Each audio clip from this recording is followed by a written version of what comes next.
তো যখনই এই নামগুলো এসেছে তখনই আসলে কোলম্যানের এজেন্টের জন্য সুবিধা হয়ে গেছে, কারণ সে যখন দেখতে পেরেছে দেশ জুড়ে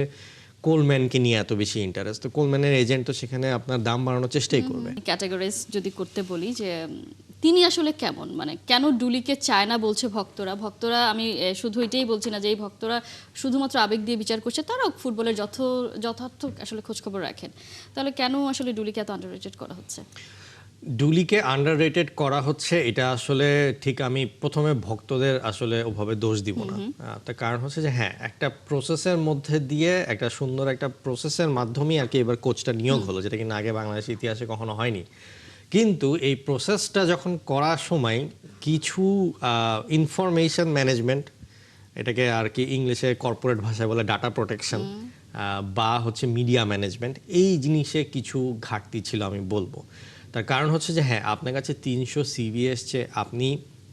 প্রসেসটা বলছেন যে 300 সিভি বা 270 সিভি থেকে আপনি 10 থেকে 12 জন হচ্ছে শর্ট লিস্ট করছেন। কিন্তু এই 10 থেকে 12 জন যে আপনি শর্ট লিস্ট করছেন, এটা প্রথমত যে আপনার মিডিয়াতে কখনো অ্যাডমিট করা উচিত হয়নি, এবং দ্বিতীয়ত এটাকে আপনার এতই গোপনীয়তা রাখা উচিত ছিল যে এই 12 জনের নাম কখনোই যাতে ফ্যান বা মিডিয়া বা ফ্যান গ্রুপ কোনোভাবেই কোনো জায়গায় যাতে না আসে। কারণ যখন শর্ট লিস্ট প্রসেসিংয়ে চলে যায় তখন যে জিনিসটা হয় যে ইন্টারভিউ হয়, এবং ইন্টারভিউয়ের পরে নেগোসিয়েশন হয়। এইগুলাতে ক্ষেত্রে তখন যদি মিডিয়াতে অনেক বেশি সরব থাকে এবং মিডিয়াতে যদি অনেক বেশি আলোচনা থাকে, তখন যে জিনিসটা হয় যে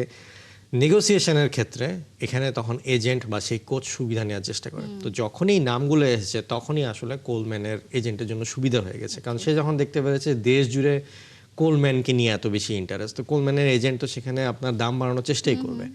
আপনি হয়তো ফিফার হয়তো এই এজেন্টের যে রেগুলেশন বা এগুলো নিয়ে হয়তো অনেক ক্লজ দেখাতে পারেন,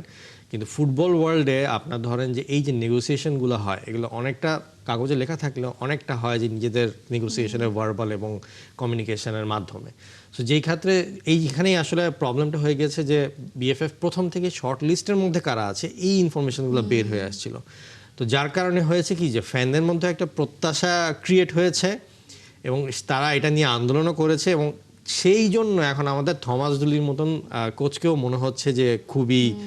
হয়তো নিম্নমানের একজন কোচ, কিন্তু তার কিন্তু এক্সপিরিয়েন্স কিন্তু এত কম না। তার কিন্তু এক্সপিরিয়েন্স আপনি যদি দেখেন, আমি বলবো যে বেশ ভালো এক্সপিরিয়েন্স, এবং প্লেইং লেভেলেও তার বেশ ভালো ভালো এক্সপিরিয়েন্স আছে। মানে ওয়ার্ল্ড কাপ খেলেছেন, দেশকে নেতৃত্ব দিয়েছেন, তাকে আমাদের পছন্দ হচ্ছে না। সো এটার কারণটা একটাই যে এই আপনি যদি শর্ট লিস্টের এই 12 জন বা 10 জন যারা ছিল তাদের নামটা যদি রিভিল না হতো, একেবারে যদি লাস্টে এসে বলা হতো যে হ্যাঁ আমরা ইনাকে সিলেক্ট করেছি, তাহলে এবং বিএফএফ এর পক্ষ থেকে যদি মিডিয়াতে কখনো অ্যাডমিট না করা হতো যে শর্ট লিস্টে অ্যাকচুয়ালি কারা আছে, তাহলে জিনিসটা এত বেশি হতো না, জলঘোলা। তো এখন যে জিনিসটা হলো যে মিডিয়াতে হয়তো বেশ কয়েকদিন অনেক হাইপ ছিল, কিন্তু এইটার কারণে পরবর্তীতে হয়তো ভুগতে হচ্ছে বিএফএফকেই,